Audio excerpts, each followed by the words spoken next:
Aç yakın gel. Ne buyurursun Haymirse? Bir dil ki gəm düçar ola. Ağlar, ağlamaz. Ben ne bileyim Haymirse? Enduhi qüssə yarı ola. Ağlar, ağlamaz. Kurban olun bize. Benim böyle şeylerden başım çıkmaz. Bir savat, avam adamım da. Doğrudur, avamsın. Bunlar güzel sözlerdi. Ged oğlunu oxut. Qoy belə şeylerden lezzet alsın.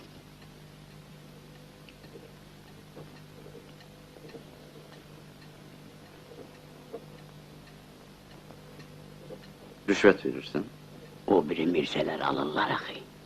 Rüşvet almaq adamı qorxaq, gözü kölgəliliyə. Ne lazım? Ayda 25 manat mevacibim var, o da başımdan girip ayağımdan çıxır. Hoş getdi. Hoş getdin hacı. Allah kömeğin olsun. Götür, çık git. Əhməd bəy, Əhməd bəy! Sizin kağızınız Mirzə Səfərdədir, üzün köçürdür. Hı. Əyləş. Mirzə, benim kağızımı yaz, aparım. Gözlə, bu saat yazarım. Elimdə özgə iş var. Sen yəqin məni yaxşı tanımırsan Mirzə. Mən Əhməd bəyəm. Paris'ten bir ay olar qayıtmışam. Gözlə. Bilirsən, mən Həsən ağanın qohumuyam. Doğrudan Həsən ağanın qolmusan? Doğrudan. Sən Allah, Həsən ağanın qolmusan. Vallahi Həsən ağanın qohumuyam. Sən Həzrət Abbas, Həsən ağanın qolmusan. Həzrət Abbas Haqqı Həsən ağanın qohumuyam. De gələn sən Həsən ağanın adamıyım. Sən öl Həsən ağanın adamıyam. Onda gəlməyin boynuma. Neyinim? Həsən ağanın qolmusan. Gözlə vaxtında kağızın hazır olar, apararsın.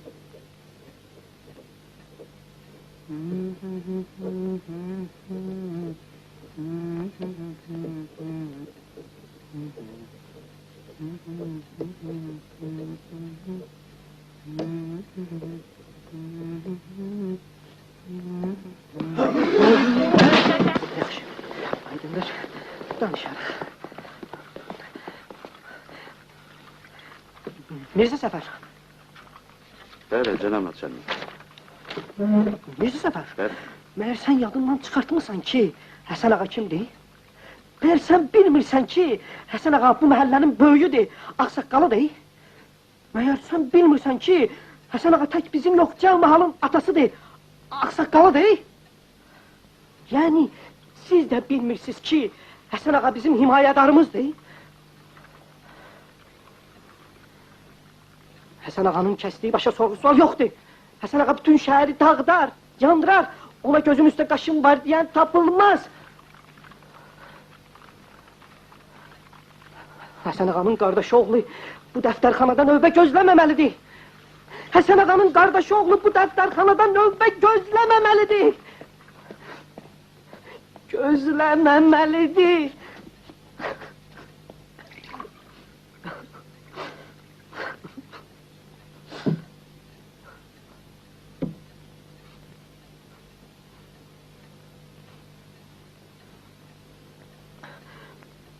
Mirzə Səfər,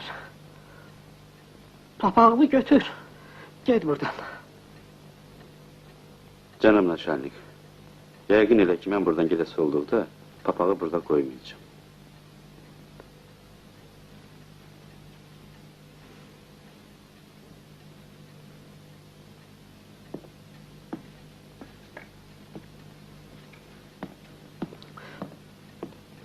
Padişahdan alıp yediğin mevacip iki gözünün deşiğinden gelsin. Mirzə Səfər.